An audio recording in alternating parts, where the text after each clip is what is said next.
현월TV 파수꾼 여러분께 문화 인사드립니다. 금요 독서회 시간에 현월TV 윤목사입니다. 마키다 요시카즈의 개혁파 신앙이란 무엇인가 6번째 시간이 되겠습니다. 자, 해당 책의 제6강의 주제는 개혁파 신앙이란 선한 삶을 철저하게 살아가는 신앙이다 입니다. 굉장히 중요한 주제죠. 그렇지 않아도 선행, 올바른 삶, 그리고 열매와 관련해서 강의를 제가 좀 하고 싶었는데 마침 또 이번 6강이 이런 내용이어서 다룰 수 있게 되었음을 기쁘게 생각합니다.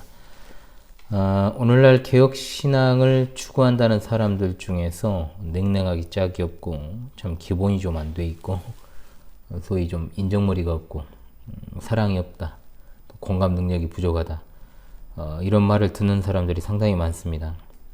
오죽하면 한간의 소문에 개혁교회는 차가운 사람들이 다니는 곳이란 말이 있고 지적인 교만함도 많고 겸손은 참으로 눈을 씻고 찾아봐도 볼 수가 없는 그런 사람들이 있는 곳이 개혁교회냐, 이렇게 이제 반문하는 분들도 있어요. 어떤 분은 얼마나 질렸는지 이제 개혁교회는 신물이 난다, 이런 말을 하는 분도 제가 봤습니다.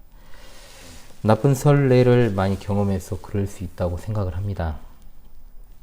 그러나 참 안타까운 일이죠. 오늘 책에도 이런 말로 시작을 하지 않습니까? 개혁파 사람들은 성경이나 교리 공부는 잘하고 있는데 크리스천으로서 생활이... 생략된 말은 뭘까요? 생활은 개판이라는 거죠. 이중적이고 위선적이고 정말 인정머리 없고 냉랭하고 말 한마디 좋게 안 하고 공격적이고, 문제는 어떤 그런 태도를 가지고 있는 것에 대해서 좀 합리화시키는 경향이 있다는 겁니다. 개혁 신앙을 한다는 사람들 중에 신앙적인 특수성 때문이다, 분별력을 위해서 그렇게 항상 비판적인 사고를 하다 보니까 그렇게 됐다, 웃기고 있는 소리죠. 그게 잘못된 말이죠. 아무래도 분별을 하려고 하다 보니까 날카로워졌다, 원래 그런 사람이었던 겁니다. 사람들을 대하는 기본 태도가 글러먹었는데 뭔 이상한 소리를 하냐 이 말이죠. 자기가 걷고 있는 그 길이 바른 길이고 또 바른 신앙 노선에 서 있다라는 것을 알면서 왜 그렇게 사람이 꼬여있고 화가 나 있고 공격적이고 예민하냐. 뭔가가 꼬여있다라고 하는 것은요, 문제가 있다는 겁니다. 분명한 거죠, 그건. 기본이 안 된 사람들이 개혁신앙 운운하면 참 저는 부끄러움을 금할 길이 없습니다. 전화 매너조차도 안 되는 사람들이 무슨 성경대로 믿네 그런 소리를 합니까? 솔직히 성경대로 믿으면 성경대로 착하게 살면 좀 안 돼요? 진짜? 말 좀 예쁘게 하면 안 됩니까? 말을 굉장히 모양새 없이 하는 사람들이 있어요. 같은 말이라도 상대를 좀 기분 나쁘게 하는 사람들이 있죠. 혹시 개혁신앙을 등에 업고 그런 태도를 취한 분들이 있다면 미안하지만 그것은 신앙이 잘못 형성된 겁니다. 비판을 서슴지 않고 하는 것과 정죄하기를 즐기는 것은 다른 문제입니다. 자신이 옳다는 생각이 너무나도 강하다 보니까 상대방을 스스럼없이 정죄하는 일들이 있어요. 신학교 교수든 할애비든 상관없이 우리는 사람이 돼야 됩니다. 특히 개혁파 신자라 불리는 우리들은 사람 같은 행동을 하고 또 사람 같은 말을 해야 됩니다. 뭐 특별한 것이 있는 것처럼 굴면서 기본이 안 된 태도를 가지고 살아가는 사람들이 있는데요, 분명히 기억을 해야 됩니다. 개혁파 신앙이란 선한 삶을 철저하게 살아가는 신앙입니다. 이 부분과 관련해서 성경에 나오는 열매에 대한 말씀, 그리고 야고보서에 나오는 믿음과 행위에 관한 관계를 제가 조만간의 특강으로 진행을 하도록 하겠습니다. 앞서 사실 말씀드린 모습들은 전혀 개혁파 신앙과는 거리가 먼 모습들입니다. 오히려 개혁파 신앙은 선한 삶을 엄청나게 강조하죠. 우리의 신앙이 개혁파 신앙이라면 우리의 삶은 당연히 세상 기준에 있어서도 올바른 삶으로 나타나는 것이 맞습니다. 이것은 교회의 표진, 권징과 관련이 있고 선행은 무엇보다도 애정과 관련이 있다라고 필자가 밝히고 있지 않습니까? 하나님의 애정을 부정하는 교파교단은 하나같이 율법주의로 흐르거나 또는 무율법주의적 경향으로 흐르거나 둘 중 하나입니다. 하나님의 애정은 우리가 선한 삶을 살아가는 가장 큰 원동력입니다. 이 사실을 생각하면서요, 이번 제6강 개혁파 신앙이란 선한 삶을 철저하게 살아가는 신앙이다 라는 이 내용을 읽도록 하겠습니다. 제가 방금 뭐 전화 매너 이야기를 했습니다만은 제가 제 채널란에 제 정보를 갖다가 좀 구체적으로 소개를 해놨고 또 영상을 통해서도 댓글에다도 제 개인 이메일과 또 전화번호까지도 제가 다 올려놨습니다. 그래서 가끔 가다가 전화를 하시는 분들이 있어요. 제가 전화 하지 마라 그랬잖아요. 그러니까 뭐냐면 어떤 관계가 좀 형성되고 나서 서로 간의 정보가 교류가 된 이후에 전화로서의 어떤 교제가 있을 수 있다라고 하는 것이지, 그렇지 않고 제가 분명히 본 채널에 이 대문에 걸어놓은 영상을 보게 되면은 댓글이든 연락이든 일단은 개인적으로 본인의 소개를 좀 최소한도로 한 다음에 그때 이제 댓글이든 연락이든 하면 그것이 좀 더 지속성이 있는 관계가 될 것이다. 그래서 댓글도 그랬잖아요. 한두 개 영상 그냥 마음에 든다 해서 썸네일만 보고 들어와가지고 또 그냥 구독 누르지 마시고 또 댓글도 하지 마시라. 그것이 서로를 위해 좋다. 제가 말씀을 드렸지 않습니까? 그리고 전화 같은 경우에는 기본적으로 제가 모르는 번호는 안 받습니다. 저는 무조건 안 받아요. 제가 받았다 그러면 혹시 제가 이제 시점이 택배가 이제 올 시점에 이제 택배 기사님이 전화를 하잖아요. 제가 택배 기사님 전화를 저장해 놓지는 않으니까 하고 받는 경우 외에는 제가 모르는 번호를 받지는 않습니다. 서로 간에 정보가 없는 상황, 그리고 일방적으로 저만 정보를 노출하고 있으면서 그런 상황에 있을 때는 서로 간의 신뢰를 위해서라도 이름이나 출석 교회, 나의 신앙 노선 정도는 최소한도로 사는 지역이라든지요, 이야기를 해주셔야 저도 마음을 편히 하고 상대를 할 수가 있는데, 다짜고짜 전화해가지고 자기 이름도 밝히지 않고, 제가 분명히 말씀을 드렸는데도 출처가 어떻게 되시냐고 했는데도 말 안 하고 막 본인의 질문만 막 쏟아낸 사람들이 있어요. 간혹 가다가. 미안하지만 저는 그런 분들이 아무리 바른 신앙을 가지고 있다 해도요, 사실 그것도 저는 미지수라고 보거든요. 진짜 바른 신앙인가. 진짜 바르게 신앙생활 하는 사람들은 그런 행동을 하지 않거든요. 본인 할 말만 하고 저를 언제 봤다고 취조하듯이 말을 묻더라고요. 취조하듯이 이런저런 질문을 쓱 던지면서 내가 어떤 성향을 가지고 있는가 한번 떠보려고 하는 그런 것들이 다 보이죠. 영상 하나 제대로 보지 않고 썸네일만 보고 전화 걸지 마세요. 진짜 분명히 말합니다. 한 번만 더 그러면 진짜 저한테 혼납니다. 아주 기분 나쁘니까요. 그리고 저한테 뭐 보라고 링크 같은 거 걸지 마세요. 제가 굉장히 싫어하는 행동 중에 하나인데, 그거 제가 제 영상도 찍어놓고 제가 안 보는데 생판 모르는 사람 보지도 않습니다. 제가 아주 무례한 행동이거든요. 그게 링크를, 요즘 보이스픽싱도 그런 식으로 하는데 링크를 어떻게 함부로 겁니까? 아무런 그런 어떤 설명도 없이 그 링크를 막 보내는 사람들이 있어요. 신앙의 고매함을 이야기하기 전에요, 좀 기본을 갖추고 예의 있는 사람이 좀 되라고 제가 말씀을 충고를 드리고 싶습니다. 우리 초등학생들도요 그렇게 안 해요. 전화 예절을 그렇게 안 해요. 어른하고 통화할 때는 먼저 끊지도 않습니다. 계속해서 말씀을 드립니다. 기본이 돼야 된다. 뭔 기본도 안 돼 있으면서 개혁신앙을 논하고 성경신앙을 이야기해요. 좀 제발 기본 좀 갖춘 상태에서 신앙생활을 해 나가십시오. 선한 삶이라는 주제가 나오니까 다 진짜 좋은 분들인데 가끔 진짜 기본도 안 된 사람들을 보노라면 안타까워서 제가 드리는 말씀이니까요. 예, 꼭 이 점을 좀 기억을 해 주시고요. 그럼 오늘 117페이지에서 137페이지까지 또 20페이지 정도 되는 분량입니다. 이 내용을 읽도록 하겠습니다. 117페이지 보죠. 펜을 들고 한번 보겠습니다. 제6강 개혁파 신앙이란 선한 삶을 철저하게 살아가는 신앙이다. 개혁파 사람들은 성경이나 교리 공부는 잘하고 있는데 크리스천으로서 생활이 염려함이 지나치다 할지라도 이러한 외부로부터의 소리를 필자는 종종 듣는다. 목사인 나를 포함해서 개혁파 교회 전체에 대한 평가가 아닐까? 이와 같은 비평이 나온 것이 맞는지 아닌지, 아마 이것에 대해서 그 부당성을 큰 소리로 변명한다 할지라도 의미는 없을 것이다. 이것은 오히려 이와 같은 비평을 하나의 질문으로서 신중하게 받아들여 제기된 문제점과 관련해서 개혁파 신앙이란 무엇인가를 한 번 더 주시하여 고치는 것이 현명하다. 이상과 같은 의미로서 이번에는 개혁파 신앙이란 선한 삶을 철저하게 살아가려는 신앙이라는 명제를 걸고 선한 생활과 관련해서 개혁파 신앙에 대해서 생각해 보려고 한다. 제1장 일본 기독개혁파 교회의 교회 형성론과 선왕생활의 강조. 먼저 필자가 속해 있는 일본 기독개혁파 교회의 경우를 예로 들면서 생각해 보기로 한다. 이미 다룬 것처럼 일본 기독개혁파 교회의 창립 선언에서는 다음과 같이 기술을 하고 있다. 우리는 지상에서 불가시적 교회의 유일성이 하나의 신앙 고백과 하나의 교회 정치, 하나의 선한 생활을 구비시키는 하나의 가시적 교회로서 구현시켜야만 하는 것을 확신한다. 여기서는 성경적 교회 형성의 세 가지 기둥으로 하나의 신앙 고백, 하나의 교회 정치, 하나의 선한 생활, 여기다가 동그라미하고 줄하세요. 신조와 교회 정치 그리고 선한 생활이 일체화되지 않는다면 성경적인 교회는 형성되지 않는다는 강한 확신이 피력되어 있다.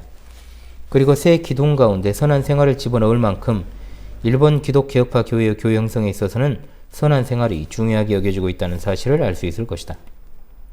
그러나 문제는 왜 성경적인 교회 형성을 위해서 이 세 가지 기둥이 필요한가 하는 것이다. 특히 우리들의 현재의 관심사로부터 본다면 더 근본적인 문제는 교회 형성에 있어서 왜 선한 생활이 그렇게 중요한가 하는 점이다. 이 질문에 답하기 위해서는 이 세 가지 기둥들의 유기적인 상호 관계를 생각해야 할 필요가 있다. 순서대로 생각해 가기로 하자. 첫 번째, 동그라미 하시고요. 성경적인 교회를 세우기 위해서는 성경의 진리를 바르게 그리고 가능한 한 엄밀하게 고백하는 신앙 고백이 교회 형성의 토대로서 반드시 필요하다. 굉장히 중요하죠. 별표. 이 확신에 따라서 일본 기독개혁파 교회는 웨스트민스터 신앙 고백을 지금까지 모든 개혁파 교회의 신조들 가운데서도 최선의 것으로 판단하여 우리 교회도 마찬가지입니다. 우리 5대 신앙 고백에도 이 내용이 들어있습니다. 이것을 교회의 신앙 기준으로 채택했던 것이다. 그러나 그것으로 만족하지 않고 우리말로 더 좋은 신조를 작성할 것을 바라며 그것을 위하여 준비하고 있다. 신조 문제에 관한 이 점에 대해서는 이미 제3강에서 다루었다.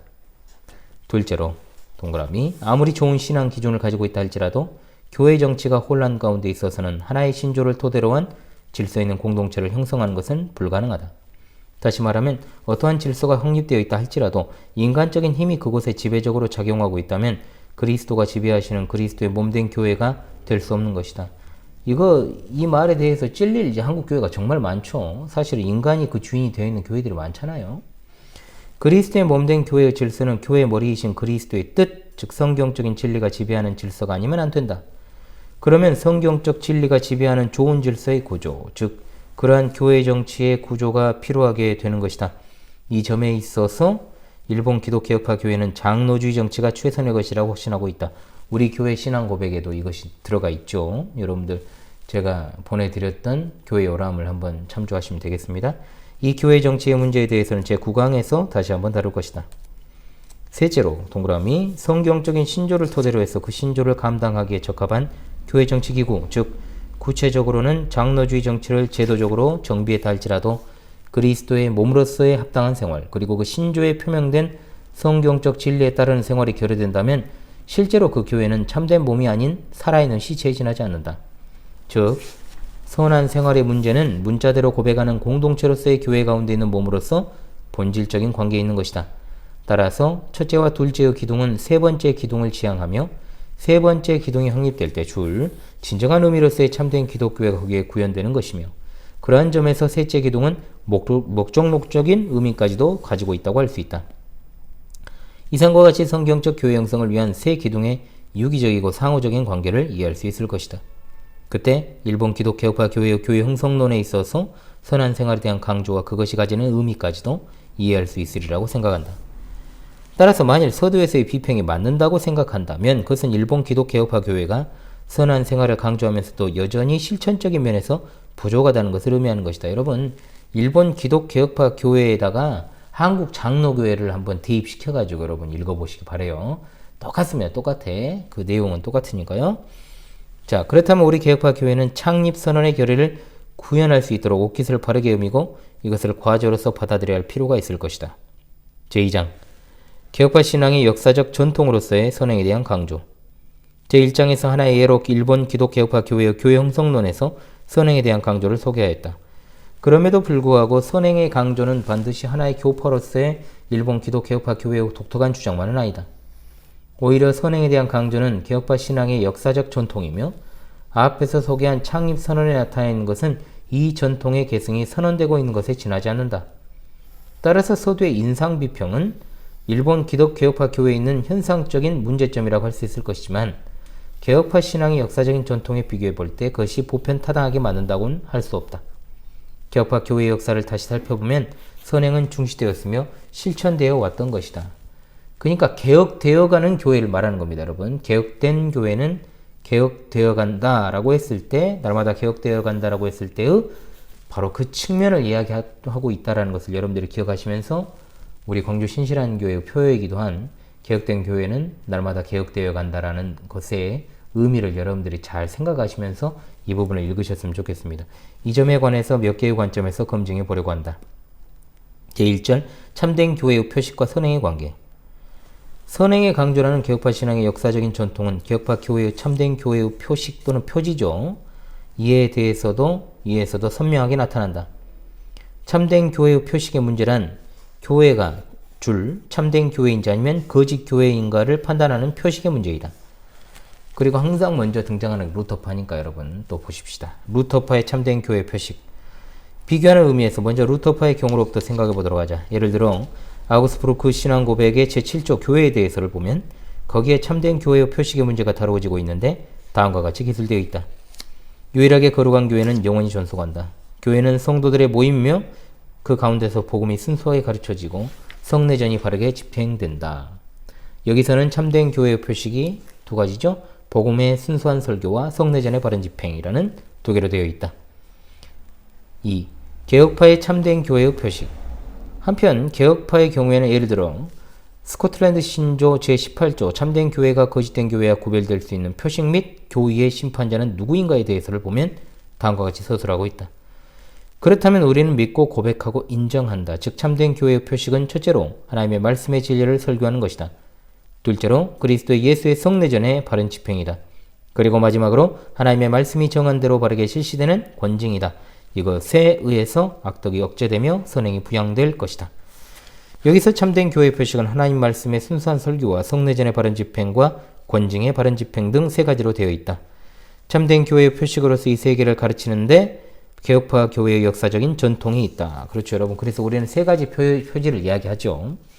루터파와 비교하면 특히 권징의 바른 집행에 대한 강조는 개혁파 신앙의 특색이 나타나 있는 것이다.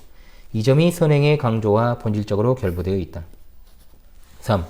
개혁파에 있어서 세 번째 표식으로서 권징과 선행의 강조. 그런데 권징이라고 하면 대부분의 사람이 아마도 소극적인 면을 연상하게 될 것이다. 그렇죠, 여러분. 권징하면 좀 부정적인 이미지가 있잖아요. 소극적인 면이란 윤리적 문제를 일으킨 사람을 수찬 정지에 처한다든지 제명한다든지 하는 것이다. 그리스도의 말씀에 따르지 않고 그리스도의 몸을 현저하게 더럽히는 행위가 있을 경우는 교회의 순결과 영광을 지키기 위하여 권징이 필요하게 된다. 그러므로 앞에서 인용한 대로 악덕이 억제되는 것이다. 그러나 그런 경우에 있어서조차도 최종적인 목적은 동그라미 회개하도록 인도하는 것이다. 회개가 목적인데 권징을 너무 세게 가지고 회개조차 못하게 만드는 경우들이 있죠. 그러나 권징은 적극적인 면도 가지고 있다. 이거 중요해요. 그것이 훨씬 더 중요하다. 권징이란 영어로 disciplin이라고 한다. 이 말은 사전을 찾아보면 분명히 징계라는 번역도 있으나 앞부분에 나오는 것은 훈련, 동그라미, 단련. 보통 우리가 연단이라는 말을 많이 씁니다만은 이 후자의 의미를 중시해서 앞에 인용문에서도 교회 권징이라고 하기보다는 교회 훈련이라고 번역하는 것이 좋을런지도 모르겠다. 이건 필자의 생각이고요. 이것은 권징에 대한 적극적인 면을 명확하게 나타내고 있는 것이다. 이 점은 앞에 인용문에서 선행이 부양되고라고 언급되어 있는 것에서도 분명하다. 즉 디사플린을 통해서 그리스도를 머리로 하는 그리스도의 몸된 교회의 지체들을 잘 훈련하고 단련시켜서 그리스도의 말씀에 따라 살아가도록 하는 것이 적극적으로는 문제가 되는 것이다. 여기 딱 즉부터 되는 것이다까지 묶어놓으십시오. 이와 같이 개혁파 교회는 역사적으로 교회적인 훈련을 중요하게 생각하며 선행을 강조해왔다. 이것은 성찬 공동체로서 교회의 실질화를 목표로 하고 있는 것이다. 공동체란 말은 좋은 표현은 아닙니다만은 일본인이기 때문에 아무래도 일본어로 이렇게 번역이 된 것 같습니다만은 자, 그래서 성찬 공동체란 말보다는 식탁, 즉 식구 모임이라고 생각하는 게 좋아요. 여러분, 식구라고 하는 게 가장 좋습니다. 한솥밥을 먹는 그 식구다라는 의미로서 좀 더 강하게 드러난다고 하는 것이죠. 이러한 의미에서 일본 기독개혁파 교회의 교회 형성론에 있어서 선행의 강조는 역사적 개혁파 교회의 전통을 계승하고 있다는 것을 다시 한번 확인할 수 있을 것이다. 제2절, 칼빈에 있어서 선행의 강조. 1. 제네바에서의 칼빈의 모범. 이와 같은 선행의 강조는 역사적으로 칼빈에게서 그 원류를 찾아볼 수 있다. 일본 기독개혁파 교회의 창립 선언도 선행의 중요성을 주장했을 때 그 구체적 모범을 칼빈에게서 찾았던 것이다. 창립 선언은 다음과 같이 기술하고 있다. 종교개혁의 주류인 개혁파 교회의 최고 지도자인 존 칼빈이 사역한 제네바 교회의 신앙생활을 위한 훈련, 가로 열고 권징 괄호 닫고에 관해서 모범적인 실적을 보여준 것은 주지의 사실이다. 제네바에서 칼빈의 사역에 관해서 말한다면 창립 선언이 지적하고 있는 것처럼 칼빈은 훗날 장로주의 정치의 원점이 되는 정치를 제네바에서 실시하였으며 교리적으로 순수함을 유지하기 위하여 노력했고 더욱이 신앙생활을 위한 훈련에 대해서도 지극히 열심히 했다. 제네바에서의 생활을 위한 규율의 엄격함에 대해서는 종교개혁 당시 모든 토시들 가운데서도 대단히 드문 애라고 해도 좋을 것이다. 2. 칼빈에 있어서 참된 교회의 표식과 선행의 관계. 이와 관련해서 참된 교회의 표식에 대한 칼빈의 견해에 대해서도 주목해야만 할 것이라고 생각한다. 칼빈 자신은 후에 개혁파 교회의 일반적인 원리인 전술한 세 가지 표식과는 달리 두 개의 표지, 그러니까 두 개의 표지만 이야기했어요. 칼빈은 다음과 같이 서술하고 있다. 하나님의 말씀이 신실하게 가르쳐지고 그것이 들려지는 곳, 성내전이 그리스도께서 제정한 대로 집행되어진다고 우리가 볼 수 있다면 어디가 되었든 하나님의 교회가 존재하는 것은 어떻게도 의심할 여지가 없는 것이다. 분명히 칼빈이 여기서 두 개의 표식을 말하고 있다. 그러나 여기서 하나님의 말씀이 신실하게 가르쳐지는 것만이 아니고 중요한 것, 동그라미 듣는다는 것도 일체적인 것으로서 동시에 말하고 있는 것이 중요하다. 칼빈에게 있어서 하나님의 말씀이 신실하게 가르쳐지는 것만으로 그것이 현실적으로 들려지지 않는다면, 즉 청종하지 않는다면 거기에는 참된 교회가 존재하지 않는 것이 된다. 그러니까 정말 이거 책 볼 때마다 놀라는 것은 이게 다시 이제 출판을 찍어내려면 어떻게 해야 되겠습니까? 여러분 오타나 이런 것 좀 수정을 해야 되잖아요. 근데 그대로 인쇄해가지고 또 냈더라고요. 문제가 있죠. 이런 측면들이 문제인 거예요. 그러니까 번역도 더 좀 매끄럽게 해가지고도 낼 생각을 해가지고 좀 개정판으로 좀 새롭게 좀 인쇄를 해야 되지 않겠습니까? 근데 그대로 그냥 인쇄만 한 거예요. 그러니까 오타가 그대로 다 있어요. 참 진짜 이게 도대체 언제쯤 나온 책인데 이게 그렇게 했는지 모르겠어요. 어찌되든 간에 청종이란 하나님의 말씀을 듣고 순종하여서 하는 것을 의미한다. 이 점이 이미 지적한 바와 같이 다음 세대에서는 훈련에 대해서 강조하게 되고 참된 교회의 세 번째 표식으로서 주장되게 되었던 것이다. 중요한 이야기가 나오죠. 실제로 칼빈은 루터에 비교해서 매우 교회적인 훈련을 중요하게 생각했고 전술하였듯이 제네바에서 엄격한 교회 훈련을 실시했던 것이다. 이것은 이상과 같은 참된 교회에 관한 그의 확신에 기인하는 것이다. 생활의 규율에 대해서는 스트라스부르크에 체제하고 있었던 망명한 프랑스 사람들을 대상으로 목회하고 있었을 때에도 똑같은 특색을 가지고 있었다. 특히 주목해야만 하는 것은 스트라스부르크에서의 칼빈과 그 교회가 당시에 다른 어떠한 개혁자 또는 교회보다도 제세례파로부터의 많은 회심자를 얻었다는 사실이다. 그 이유에 대해서는 많은 것을 생각할 수 있지만 적어도 하나의 결정적인 이유를 말할 수 있는 것은 칼빈이 교회에서 훈련을 엄격하게 실천하고 성찬 공동체로서 교회의 성화 문제를 신중하게 추구했던 점이다. 이 점이 생활의 순결을 중시하고 있었던 제세례파의 사람들을 깊이 납득시킬 수 있었던 것이며 그들 가운데 많은 사람들이 칼빈의 교회로 나오게 되었던 것이다. 이상과 같이 칼빈의 교회적 실천을 통해서 선행을 강조한 것은 명확한 특색이며 그것이 원점이 되어서 훗날 개혁파 교회의 역사적 전통이 되고 특색이 되었던 것이다. 자, 넘어갑니다. 제3절 웨스트민스터 신앙 기준에서의 선행의 강조. 선행을 강조하는 것이 개혁파 신앙의 특색인 것은 웨스트민스터 신앙 고백에서도 확실하게 찾아볼 수 있다. 때때로 웨스트민스터 신앙 고백이 사변적, 추상적이라고 비판되기도 하는데 이거 전혀 아무것도 모르는 것들이 한 이야기죠. 실제로는 웨스트민스터 신앙 고백만큼 그리스도인의 생활을 자세하게 줄해서 여기 다루고 있는 신앙 고백은 없다고 해도 과언이 아닐 것이다. 그러한 의미에서 웨스트민스터 신앙 고백은 가장 실천적인 성격을 가지고 있는 신조인 것이다. 존 리스는 최종적으로 기독교 신앙에 표현하는 경우 신조가 아니고 신앙생활이며 무엇보다도 기독교 공동체 그 자체이다. 기독교의 전통 가운데서 칼빈주의자들만큼 이 점에 대해서 충분하게 이해하고 있는 사람들은 없다고 개혁파 신앙의 일반적인 특질을 지적한 다음 특히 웨스트민스터 신앙 고백에 대해서 다음과 같이 서술하고 있다.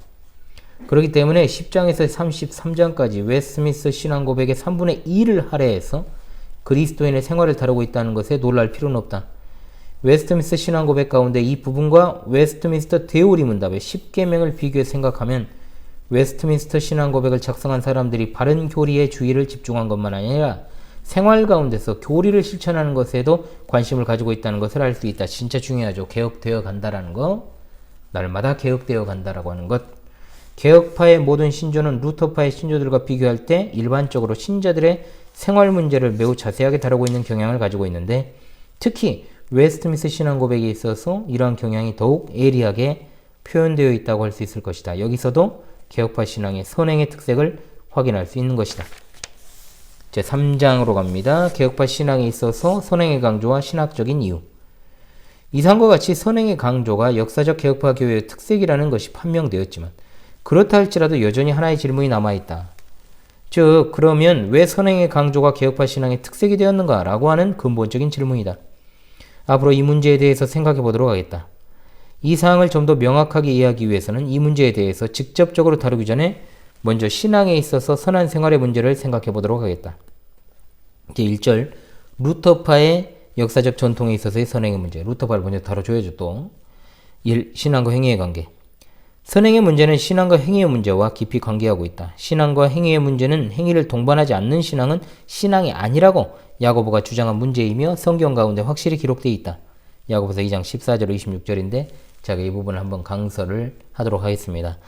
그러나 역사적으로 이것은 간단한 문제가 아니었다. 주지의 사실대로 종교개혁은 행위에 의한 의라고 하는 로마 교회의 교리에 대해서 믿음에 의한 의를 말하는 교리를 강력하게 주장했는데, 이번에는 행위 자체가 어떠한 위치에 있는가 하는 미묘하고 어려운 문제에 직면한 것이다.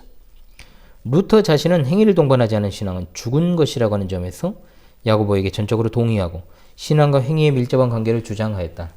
그러나 그 행위에 관해서 행위는 신앙과 감사의 결과일 때만이 순수한 것이라고 주장하는 것으로 그 행위의 적극적인 위치를 말하는 것이 아니었다. 그러나 루터의 동료 멜랑이톤은 루터의 주장으로부터 한 발 더 나아가 신앙은 선한 일을 행하지 않으면 안 된다고 주장했다. 루터가 언급하지 않았던 행해야만 한다는 주장은 미묘하게 강조점을 루터와 바꿔놓는 것을 나타내는 것이며, 이것에 대해서 루터파 내부에서는 공적주의, 행위의인이라는 비판이 일어났다. 이와 같은 멜랑이톤에 대한 반발로부터 이신칭의론이 한층 더 소리 높여 말아지게 되고, 결과적으로는 행위의 강조와 그 전개가 상대적으로 약화되었던 것이다. 신학적으로 표현하자면 루터파에 있어서는 이신칭의론에 대해서 성화론이 약화되는 결과에 이르게 된 것이다. 이상의 것을 니젤의 말에 따라 다음과 같이 요약할 수 있다. 의롭게 된 죄인의 생활과 그 행위에 대해서 루터주의적인 이해는 로마 교회의 신학과의 대결에 의해서 결정되었기 때문에 이러한 행위는 하나님 앞에서 어떠한 의미로서도 공적이 될 수 없다고 하는 것을 여기서 부가적으로 말해두는 것 이외에 더 이상 말하지 않았다. 2. 율법과 복음의 관계. 성화론의 약화라는 것을 율법과 복음의 관계에 대해서 루터파의 견해로부터 설명할 수 있을 것이다. 양자의 관계에 대해서 멜랑이톤은 그의 신학 총론의 복음이라는 항목에서 다음과 같이 설명하고 있다. 총괄적으로 말하자면 성경은 두 부분으로 되어 있다. 즉 율법과 복음이다. 율법은 죄를 드러내고 복음은 은혜를 나타낸다. 율법은 병을 찾아내며 복음은 병의 치료를 지적한다. 이것은 루터파의 공통적인 인식이며, 루터파에 있어서는 율법과 죄인에게 죄를 인식시켜서 그리스도의 은혜로 이끈다는 점에서 중요한 의미가 있다. 이 경우 율법이 그리스도인의 감사한 생활의 기준이 되며 지침이 된다는 점은 후퇴한 것이 되는 것이다. 이와 같은 경향은 루터 자신 안에 이미 잠재해 있다. 니젤은 다음과 같이 지적하고 있다. 어떻게 은혜 하나님을 취할까 하는 루터의 질문은 루터주의에서도 지배적인 것으로 남아있다. 여기서는 개인적인 것, 자기 자신의 죄, 자신에게 행한 용서가 주요 관심사이다. 늘 인간 중심. 죄인인 우리가 어떻게 구원을 받을 수 있는가라는 강렬한 루터적 질문의식은 구원받은 우리는 어떻게 살아야만 하는가라는 문제의식을 흐리게 하고 말았다고 할 수 있을 것이다. 이 부분이 포인트죠, 여러분. 그때 선행의 문제가 사항의 전면에 드러나게 되는 것은 곤란한 사태로 발전되게 되는 것이 분명하기 때문이다. 자, 2. 개혁파의 역사적 전통에 있어서 왜 선행이 강조되게 되었는가? 이에 대해서 개혁파는 종교개혁의 기치였던 이신칭의를 물론 소유하면서 이미 지적한 바와 같이 루터파와 비교해보면 성화론을 강조하는 특색을 가지게 되었다. 그러한 이유는 무엇인가? 문제의 본론으로 돌아가서 생각해 보려고 한다. 1. 하나님의 주권성 강조와의 관계. 일반적으로 말하자면 하나님의 주권성을 강조하는 개혁파 교회의 하나님 중심적 신앙은 죄인인 내가 어떻게 하나님 앞에 설 수 있는가 하는 문제로서는 만족하지 못하고, 거기서부터 하나님께 향하여 나아가서 구원받은 나는 어떻게 하나님 앞에서 살아갈 것인가 하는 질문을 하지 않을 수 없는 본질을 가지고 있다고 할 수 있다. 2. 율법과 복음의 관계. 기술한 문제의식, 즉 율법과 복음과의 관계라고 하는 시점으로부터 생각해보면 개혁파의 경우에도 죄를 인식시켜서 그리스도에게로 인도하는 율법의 기능이 존중되지만 구원받은 사람의 감사하는 생활의 기준으로서 율법의 기능, 이것을 율법의 제3용법이라고 부름. 더욱 적극적인 의미로서 중요하게 여겨진다. 이 점은 바로 선행의 강조와 성화의 강조로 이어져서 나타난다는 것이다. 이러한 의미로서 율법에 대한 강조는 칼빈에게 있어서 명료하다. 칼빈의 율법 개념이라는 논문을 쓴 헤세링크도 다음과 같이 지적하고 있다. 그는 이른바 율법의 제3용법이야말로 율법의 용법과 기능 가운데서도 중요한 것, 상응하는 것이라고 강조하고 있다. 기독교 강요 2권 제7장 12항입니다. 그리스도인의 생활 기준으로서 율법의 제3용법의 강조는 모든 개혁파의 신조들에 있어서도 쉽게 발견할 수 있다. 무엇보다도 전형적인 예는 잘 알려져 있는 하이델베르크 신학문답의 경우이다. 즉 하이델베르크 신학문답은 제3부 감사하는 생활에 대하여에서 이러한 의미로서의 율법론을 포괄적으로 다루고 있다. 자, 이 하이델베르크는 지금 공부하고 있죠, 여러분. 이 부분이 정말 풍부하게 잘 나타나 있으니까 우리 함께 공부하면 되겠습니다. 개약신학과의 관계. 본적 우리가 언약신학이라고 하지만 정확한 표현은 개약신학이 맞습니다. 그러나 질문은 더욱 깊어진다. 왜 개혁파 신앙은 율법의 제3용법을 이와 같이 강조하는가 하는 문제이다. 이것은 개혁파 신앙에 있어서 루터파와 비교할 때 성화론이 더 강조되어야 하는 이유가 무엇인가 하는 근본 문제에 직접적으로 관계하고 있다. 이 점에 대해서는 개혁파 신학에 있어서 개혁 개념에 그 결정적인 이유가 있다고 필자는 생각하고 있다. 계약이란 하나님과 인간의 계약이며 하나님과 인간의 교제인 것이다. 하나님과 인간의 계약은 하나님의 일방적인 은혜에 의해서 성립된다. 즉 하나님과의 계약관계는 하나님의 은혜에 의해서 시작되는 거예요. 여기서부터 줄 계속하세요. 그러나 하나님의 일방적인 은혜에 의해서 성립된 계약관계는 계약 의무도 발생된다. 즉 은혜로 말미암아 구원받아 계약 안에 들어간 사람의 의무감각이 거기에서 생겨나는 것이다. 이 의무감각은 계약의 율법에 복종하여 살아가는 것에 대한 강조가 된다. 이렇게 해서 계약 신학 위에 세워진 개혁파 신앙에서는 새로운 생활의 기준으로서의 계약의 율법이 강조되고 그 율법에 복종해서 하나님 앞에서 살아가는 것이 전적으로 역설되는 것이다. 이렇게 해서 율법의 제3용법을 중시한 선행에 대한 강조라는 개혁파적 전통이 형성되었던 것이다. 율법과 계약의 관계는 칼빈에게서도 확인할 수 있다. 칼빈에게서는 율법과 계약이 자주 동일시되며 거의 상호 교환적으로 사용되고 있다는 사실도 지적되어 있다. 또한 앞에서 지적한 웨스트민스터 신앙 고백에 있어서 그리스도인의 생활에 대한 두드러진 강조도 이 신앙 고백에서의 신학적인 기반이 되어 있는 계약 신학으로부터 더욱 잘 설명할 수 있는 사항이다. 그랬습니다. 입 좀 축일게요. 예, 134페이지로 갑니다. 제4장 개혁파 신앙에 있어서 선행의 강조와 율법주의 문제. 헤세링크는 그의 책 개혁파란 무엇인가에서 개혁파에 대한 12가지 오해를 다루면서 개혁파에 대해서 논하고 있다. 그 가운데서 제8항에서 다른 오해로 헤세링크는 다음과 같은 점을 문제로 제기하고 있다. 개혁파 신앙은 그리스도인의 생활에 부정적이고 율법주의적인 접근을 조장하는가? 분명히 외부로부터만이 아니라 개혁파 내부에서조차도 개혁파가 선행을 강조하는 것과 관련해서 이따금씩 율법주의라는 의혹을 받기도 한다. 이미 지적한 것과 같이 예를 들어 웨스트민스터 신앙 고백서는 그리스도인의 생활을 포괄적으로 다루는 독특한 신조라고 불려지며 거기에는 그리스도인의 성결한 생활의 강조가 있다. 그렇기 때문에 율법주의적인 경향이 지적되는 일도 있었던 것이 사실이다. 그러나 예를 들어 일본 기독개혁파 교회 실정에서 말하자면 율법주의가 문제가 되기 이전에 처음부터 선행에 대하여 엄격주의가 현실적으로 존재하고 있지 않았나?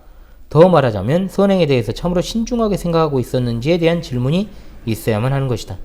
이것은 앞에 생각했던 비판과 관련해서 질문해 볼 필요가 있을 것이다. 이전과 관련해서 중요한 의미를 가지는 것은 개혁파 신앙의 특색 가운데 하나인 애정교리라고 필자는 확신하고 있다. 정확하게는 건전하게 이해되진 애정론이라고 할 수 있을지 알지 못한다. 이렇게 하든지 아니면 있을 것이다 라고 해야 되는데 번역을 또 이상하게 나가지고 제5강에서 공부하면서 분명히 했던 것처럼 건전하고 진정한 애정에 대한 신앙은 반드시 그 근저에 인간의 철저한 타락성과 무능력에 대한 고백이 있으며 동시에 철저한 구원의 은혜성에 대한 고백이 잠재해 있다. 거기에는 어떤 공적주의와 율법주의도 배제되어 있는 것이다. 그와 동시에 영원한 선택으로부터 나오는 놀라운 하나님의 긍휼히 여기심에 대하여 자각을 하는 가운데 넘쳐나는 감사 가운데 모든 영광을 하나님께 돌려드리며 하나님의 계명에 따라가면서 힘차게 하나님을 위하여 걸어가려는 정렬이 나오는 것이다.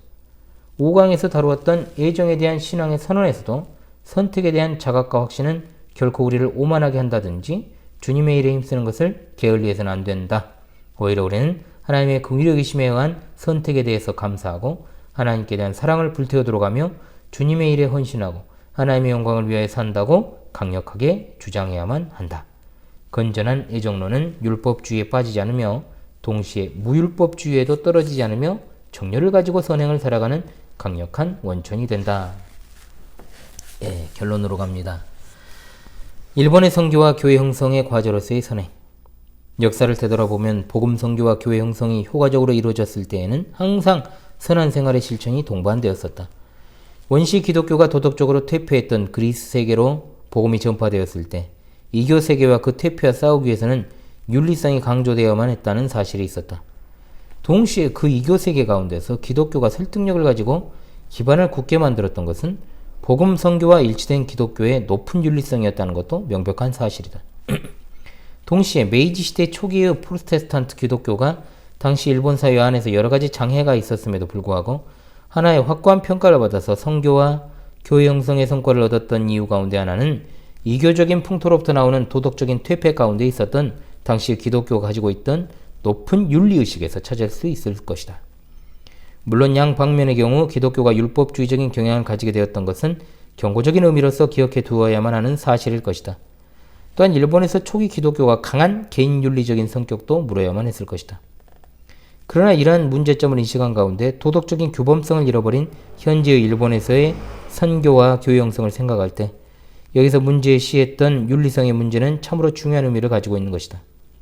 앞에서 논하여온 교회 형성의 문제에 관해서도 오늘날의 교회가 권징을 중요하게 생각하지 않으며 중요하게 생각하지 않는 게 권징이 없죠. 적극적인 의미에서 훈련도 약화되었고 이상한 훈련하고 있죠. 소극적인 의미에서도 권징에 대해서는 거의가 무관심한 상황이다. 무관심한 게 아니라 아예 안 하죠.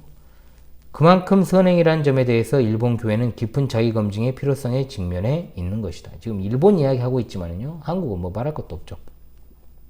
만일 이것에 실패한다면 전도의 힘은 물론이고 그리스도의 참된 교회 형성을 위한 토대가 흔들리게 될 것이다. 이렇게 생각할 때 선행을 강조하여 온 개혁파 신앙의 역사적 전통은 오늘날도 중대한 의미를 계속 가지고 있다고 확신한다. 그랬습니다.